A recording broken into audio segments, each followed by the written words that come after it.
madaxweynaheena soo dhawow madaxweynaheena soo dhawow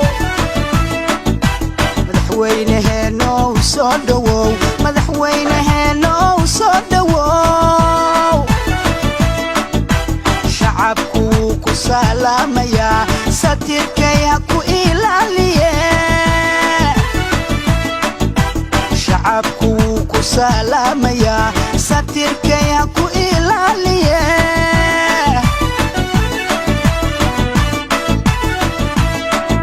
سعداء القرحون يو سناني عدالة بان سعداء القرحون يو سناني عدالة بان أما وذا سوقينا سلديقا قوى شرفي سهانكا قوى قولي سعداكا قوى نبدي سفركا قوى قيري يا سماك برواقا دي soo dhawow madaxweynaheena soo dhawow ka bilaabay madaxweynaha odayaasha oqaasha iyo dhalinyarada aqoonyahanka wiilasha gobdhaha aad iyo aad baa ugu mahadsantihiin soo ajiibitaanka aad soo ajiibteen xafladda quruxda badan oo aan ku soo dhaweynay madaxweynaha Xariir State oo nagu soo booqday degmada Galdoog waxaan walaalayaal faahfaahinaya wax yar inaan ka idhaahdo ujeedada aan isugu nimid caawa walaalayaal waxaan dadaan caawa oo isugu nimid ma ahan bilow waa maamulka Xariir State oo horey u jiray madaxweynihiisa oo aan ku soo dhaweynayno degmada Galdoog waxaa xafladda quruxda badan la soo qabanayay dhalinyarada degmada iyo dhammaan waxaan u soo dhagalay bulshada qaybaheeda kala duwan waxaan u soo dhagalay aqoonyahan dhalinyaro isugu jirta wiilal iyo gabdho marka walaalayaal waxaan rabaa mar kale iyo mar saddexaad baan ugu soo dhaweeyo qoraalka iyo sharafta aad ku soo timaadeen xafladda quruxda badan aan soo nimid dhammaanteen waxaan ku soo dhaweynayaa aan soo dhaweeyo madaxweynaha Xariir State Yuusuf Warsamo Sarcad aad iyo aad baan madaxweynaha Xiriirland mudane Yuusuf Warsamo Sarcad iyo cuqaasha nabadoonada meeshan fadhiyo quruxda badan hawlaha quruxda badan dhalinyarada sida quruxda badan u soo labisatay xalfadda imaamuuskan ka soo qayb gashay anigoo ku hadlaya afka haweenka waxaan aad ugu faraxsanahay in markii ugu horeysay ee degmada Galdoog uu yimaado madaxweynaha Xiriirland waxaan leeyahay madaxweyne soo dhawow ku soo dhawow dalkaagii ku soo dhawow gurigaagii ku soo dhawow shacab iyo dadweyne ku jecel waxaan ku leenahay you welcome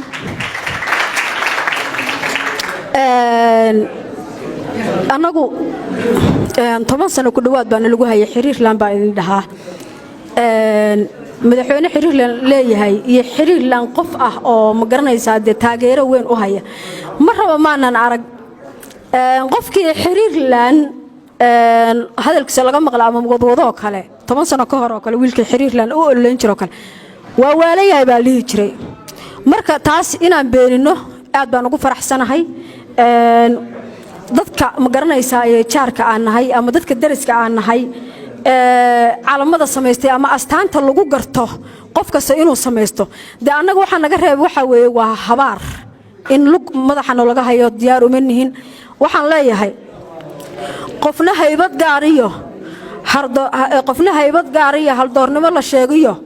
kuma dhalan halyeynimo ruux gaaray heer sare kaamahooda fiicnee hiigsa meel sarreyso weligaa hankaagu yuuna hoos ku celin Xiriirland ha israacdo waa guuleysanaynaa madaxweyne waa ku taageersanahay waxaan rajeynayaa inaysan Xiriirland noqon sidii shirarkii iyo xalfadii hore aan soo aragnay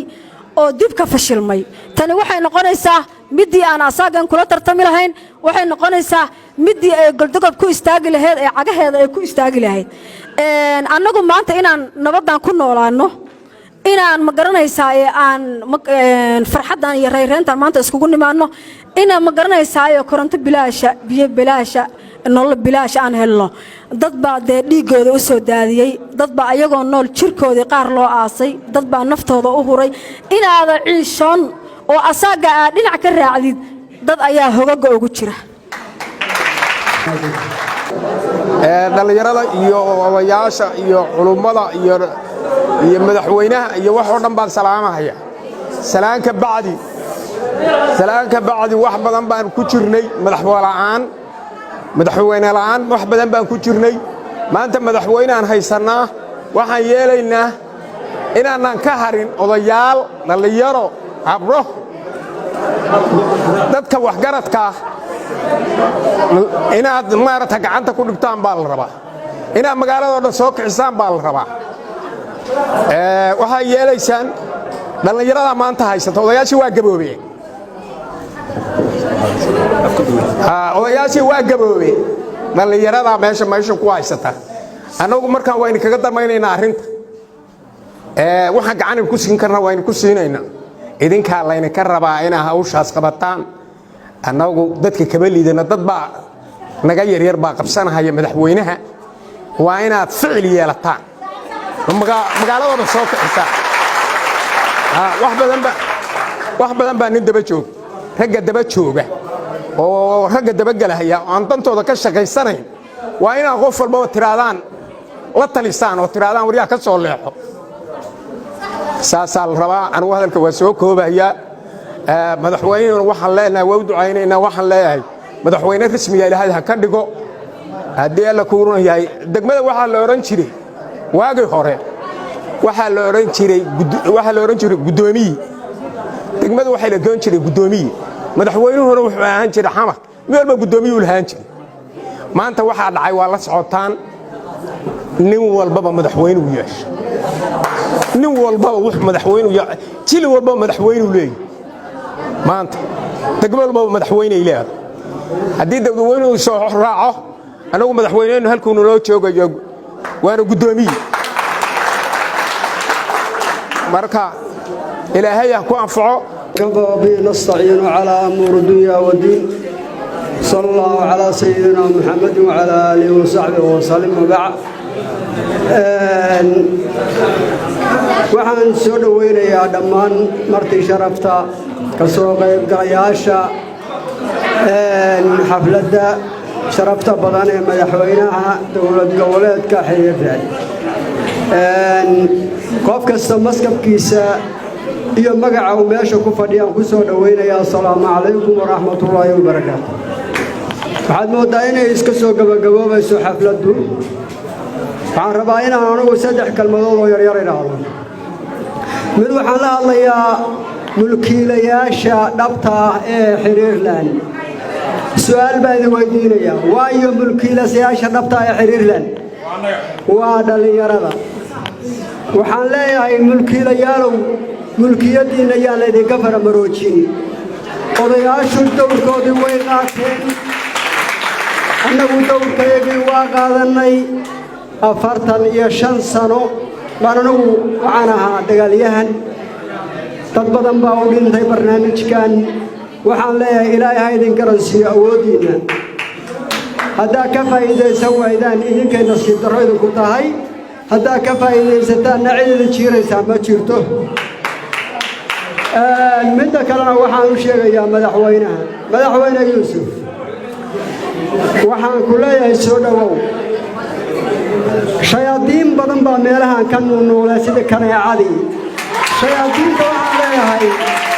qul muutuu biqaydakum caradiinna ku dhinta waxaan leeyahay kuwa ha nuunuule oo xiriirland ka baqayow qul muutuu biqaydakum caradiinna ku dhinta loo joojin maayo saqiirada siyaasadda saqiirada waaweyn oo baqayoo meelaha taaganow xiriir way tallaabsatay cida u joojinaysana ma jirto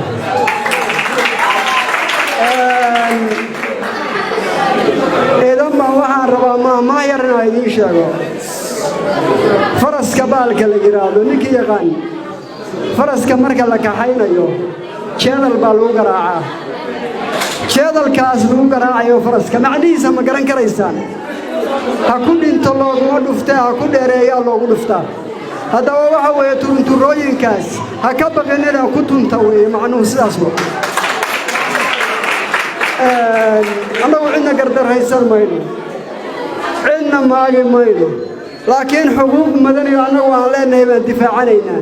ciddiinana hadalashana waa ku tumanaynaa waxaan leeyahay madaxweyne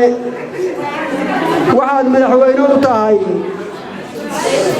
maamul goboleedka juquraafi ahaan ugu dhulka ballaaran gobolka mudug waxaad madaxweyne u tahay dadka dega gobolka nugaal waxaad madaxweyne u tahay dadka dega gobolka bari goldogob madaxweyne uma ihid waxaan kugu soo dhowaynaynaa deegaan kasta oo ay leeyihiin dadka ku abtirsadaa casumadda koowaadna anaa fidinayaa waxaan kugu soo dhowaynayaa magaaladan madaxweynaha ka ahay ee dalsan gudoomiyaheeda dalsan baan kugu soo dhowaynayaa anigu waxaan ahay gudoomiyaha dalsan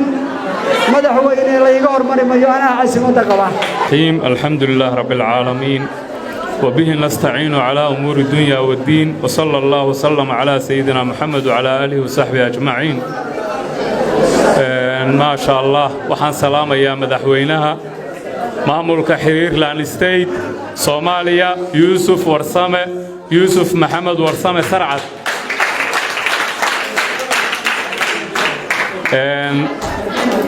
aad iyo aad bay u mahadsantihiin dhammaan bulshada halkan ka soo qayb gashay munaasabadan oo waxgaradkii maaragtay galdogob xuqaashii odayaashii nabadoonnadii hooyooyinkii gabdhihii dhallinyaradii bulshadii qaybaheeda kala duwan oo dhan sharaf oo baad leedihiin aad baa u mahadsantihiin maamulka xiriir state Soomaaliya waa maamul goboleed dadku waxay isweydiinayaan maamulkan goorma la dhisay xagee lagu dhisay xagee buu ka talinayaa oo ka shaqeynayaa deegaankee buu ka howlgalayaa Xiriirland State waa maamul ku yimid rabitaanka bulshada halkan fadhisa kadib markii bulshadu ay maaragtay ku hungowday maamulkii Puntland oo maaragtay xuquuqda ay ku lahaayeen ay ka waayeen ayay aayahooda ka tashadeen dibna u laaban mayaan Xiriirland State baa inoo ballana waxa weeye insha Allah dadweynaha halkan jooga iyo dadka ku abtirsada maamulka Xiriirland leelkase Soomaalidu waxay weeyaan waxay isku garataa qabiil bay isku garataa marka ummadda leelkase ee tanada daarood oo maaragtay mustaqbalkoodii iyo maaragtay intee maamul la dhisteen maxaa la yiraahdaa Garowe Puntland ayaa waxa dhacday inay maamulkaas xuquuqdii ay ku lahaayeen ay ka waayeen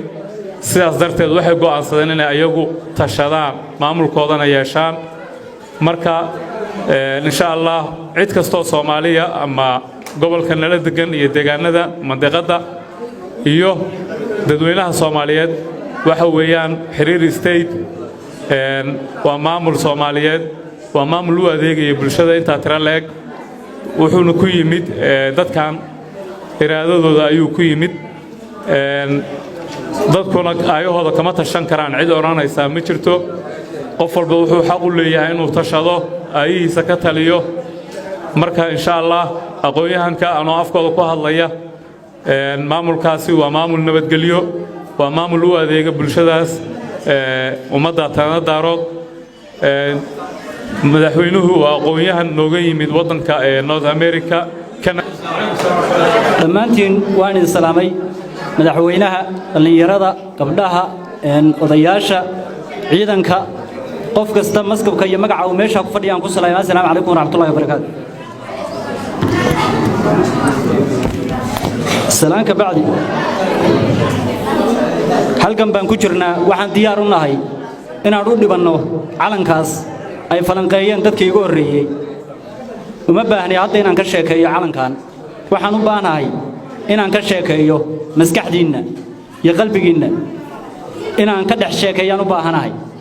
inaad wax yar ama haysaanna aad baan u jeclaan lahaa oo idin isdhegaysano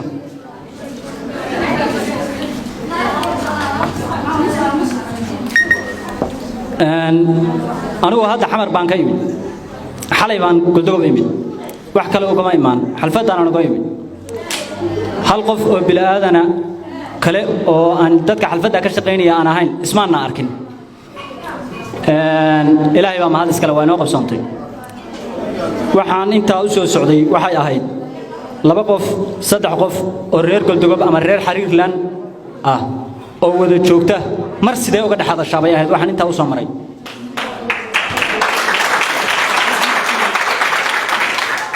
amaadsantii waxa ilaahay mahadiisa mahad koobaad ilaahay baa iska leh waxa ilaahay mahadiisa hadaan caawi hor taagnahay intaas oo reer Xariirland aad wax loogu mahadnaqo weeye ilaahay baa mahad iska leh laba bilood gudahood waxaan maray dhul badan oo Soomaaliya ah galmudug baa u badnaato iyo Puntland tiraka 4 jeer baan waxaan ka degay galmudug 2 jeerna waxaan ka degay Puntland madaxweynayaashooda markay soo socdaan iska daayay kuwa wadooyinka galgalanaya inaad meelaha ka daawateen iyo kala maqan kuwa inta galgalasho kalkaan kala ka bilaabo ku tagaayo maxay ahayto shimbiraalo oo kala ama magaalada iskooyskaas oo kale galgalasho ku tagaayo dhulka galgalanaya markii madaxweynahoodu soo socdo annagana waxa laga yaabaa hadda markaan magaalada u baxdaa in leeyl yiraahdo ninka walna waa meel isugu keenay oo meel in soo dhoobay baa laga yaabaa in leeyl yiraahdo waxa aan aqbalayna maahan waxaan yeelayna maahan Puntland waad aragteen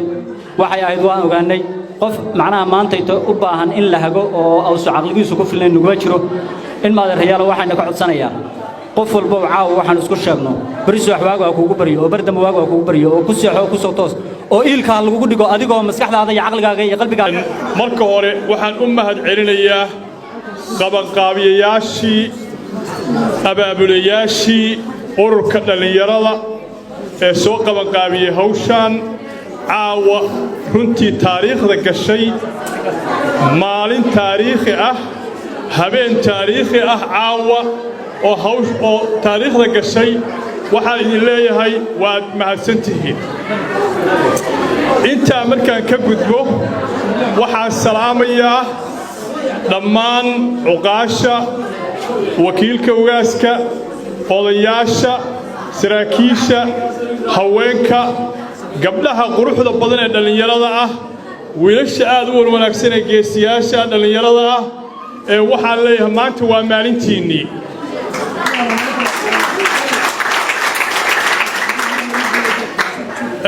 dhalinyaro waxaan dib ugu noqonayaa Soomaaliya SYL waad maqasheen 13 dhalinyaro baa wax bedeshay wax kasto aad maanta dabacdaan waad bedeli kartaan iska daa Galdogob iska daa gobolka Mudug iska daa Puntland adduunkaad wax ka bedeli kartaan xoogii baad haysataan resourcigi baad haysataan caafimaadka Ilaahay idin siiyay wax idin hor istaagi kara haba yaraatee ma jiraan odayaashiina waa idin fadhiyaan aqoon-yahanadii waa idin fadhiyaan wax caawa idinka maqan ma jirto intaa markaan ka gudbo aniga waxa la Yuusuf Maxamed Warsame waxa laga yaabaa wax badan inaad iga fiirsateen dadka dhan Facebook and friends kan inta badan waa idin mahad celinayaa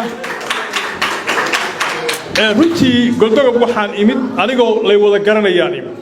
ama TV iga fiirsada ama xaflad iga fiirsada ama jaamacad aan isugu nimid mid aan lecture kale iyo mid workshops iyo meel badan aan isugu nimid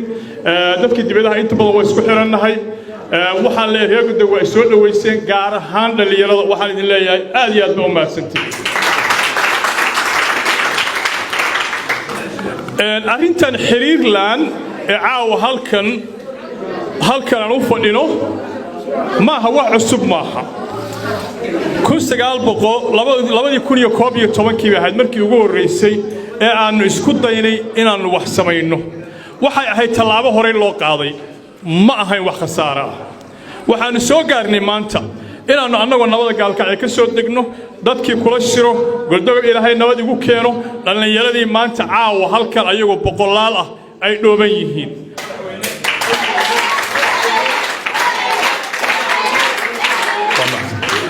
dhammaan shaqadaasi waxay ahayd hawshii ka dhalatay 2011 beesha maanta runtii marka la yiraahdo deegaan ahaan waad la socoteen 2017 2017 beesha tanade waa baxday waxay tagtay garoowe taariikhda xustay garoowe markii la tagay ciddii wax kala dhaxeeyeen ee puntland la isku oran jiray 1998 odayaal baa u tagay cuqaal baa u tagay si sharaf leh loo hor fariistay waxaa la yidhi meeshaan waa wada leenahay waxaana waa naga dhaxeeyaan dee haddaad leedihiin wixii annaga ku hunguri xuma nagu qaatay dee annaguna waxyagaan samaysanaynaa waa lagu soo kala tegey gaalka ayaa la isugu yimid 2017 bishii December communique 2 baa ka soo baxay beeshalkasi waxay ku tashatay inay samaysato 720 xubnood oo jiheeya arrimaha bulshada siyaasadda dhaqaalaha deegaanka beeshalkasi historigaas waa la socotaan Soomaha historyga ayuu idinka khaldamin annagu garoowe waa la tegey rag baa tegey odayaal baa tegey haween baa tegey cid kasta tagtay waxbaan isku darsannay sideeda puntland waa dhul weeye anigu bari baan deganahay nugaal baan deganahay mudug baan deganahay taaka kasta oo ka mid inta u dhaxaysay dad baan wada deganahay waa waxbaa naga dhaxeeya haddii dee wixii naga dhaxeeya ay shaqayn waayeen Soomaha dee waxyaanu samaysanaynaa war ma dhibaatay leedahay arrintaas shalay 1998 goobjoog baan ku ahaa adinkaa idin leekaa markii la sameynayay khalad baan dhacay khaladkiina waa la saxayaa caawa wixii ka bilowda waa la saxayaa Soomaha waa la saxayaa SSDF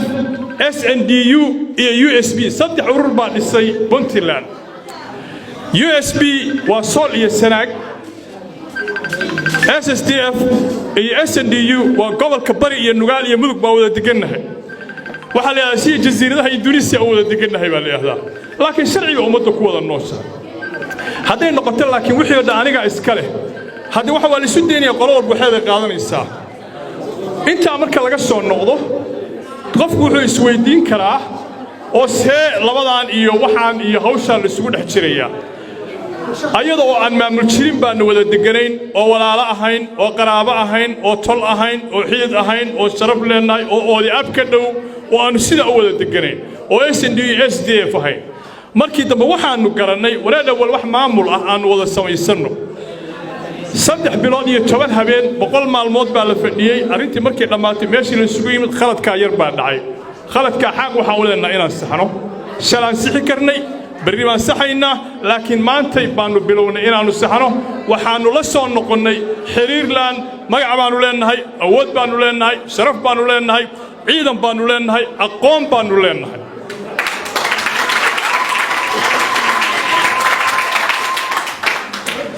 intaasoo dhalinyaraahi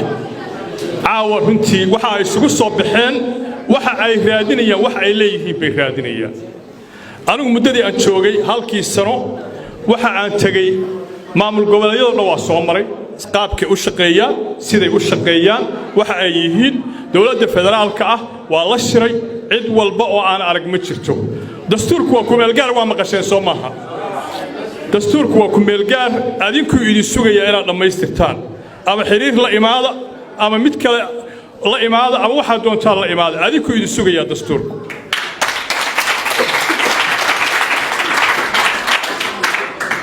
maamulada aan dariska nahay waa tagay waad ogeedeen Dhuusabareeb baan tagay shirjarayd baan ku qabtay Baydhabo tagay shirjarayd baan ku qabtay Hirshabeelle waa la shiray kulli waa soo arkay waad ogtihiino Jubbaland baad maqashaan Jubbaland waa Kismaayo waad aragteen maaha wax kale albaabkeeda xataa maaha ma dhaafsiisna haddana waa maamul goboleed weyn gedo gooni way istaagtay hiiraan waad aragteen ummad walba taakada ay leedahay xaq bay u leedahay waddankan waa federaalka xataa degma haday diido tirada walaal kuma qalacsan waxaan toos waxay u hoostagaysaa dawladda federaalka haddii gobol diido yiraahdo walaal waxa wadiniyo kuma qalacsan toos wuxuu hoostagayaa dawladda federaalka qabiil dawlad uma noqon karo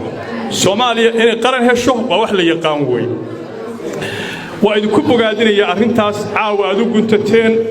xiriir state waxaanu u leenahay awood waxaanu leenahay aqoontii waxaanu soo aragnay maamul goboleedyadii waxaanu gacan saar la leenahay dawladda federaalka ahayd cid dambe oo loo joojinayaa ma jirto xoogii waa adinka dhaqaalihii waa adinka awoodii waa adinka aqoontiina waa adinka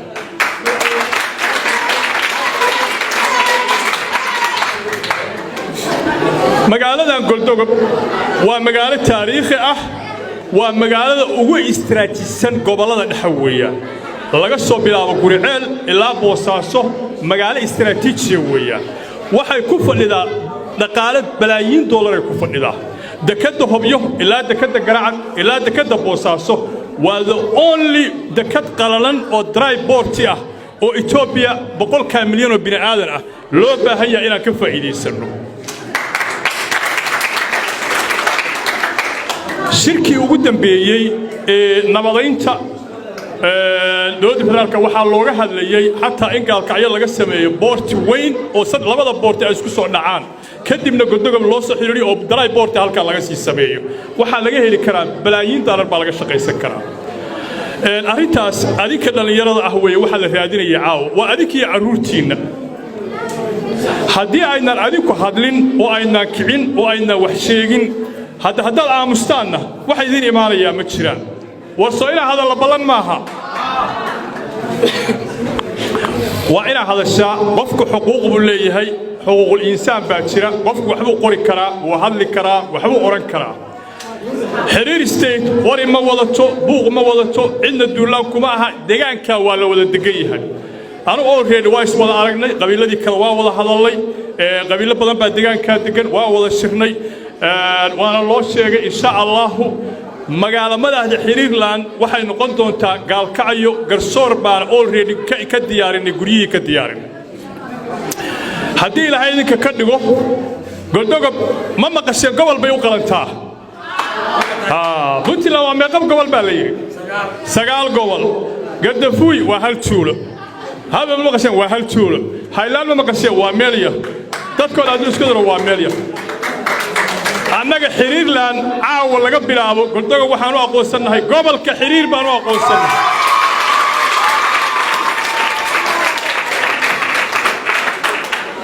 gobolka Xiriir caasimadiisu waxay noqon doontaa insha Allah godogob intaasoo tuula hoos toogta intaasoo degmooyin baa loo wada aqoonsan doonaa haddii alla idmo degmooyinka kuwa u qalmo already waa naqaanaa dowladda federaalka waa la hadlaynaa caawa waan dhagaysanayaan madaxweynaha jamhuuriyadda Soomaaliya Maxamed Cabdullaahi Farmaajo ra'iisul wasaaraha xukuumadda xisgaarsiinta mudane Rooble anigu xafiiskiisa waa tagay asagana waa saragnay caaw waxaan ugu baaqayaa dadkaani way hadleen waa dhalinyaradii 80% deganaa deegaanka weeye wayna maqli doonaan wayna dhagaysan doonaan dhammaan wasiiradoo dhan gaar ahaan wasaaradda arrimaha gudaha wasiir Mukhtaar wasaaradda qorsheynta wasaaradda masiimooyinka iyo arrimaha degdega ah waxaan ugu baaqayaa dadkaani way hadleen waxayna doonayaan wax ay leeyihiin dowladda federaalka inay kala xaalaan hadda ka bacdi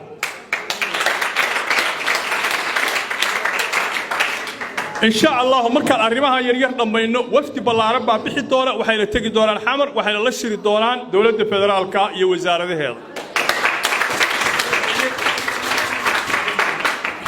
معمول كجروه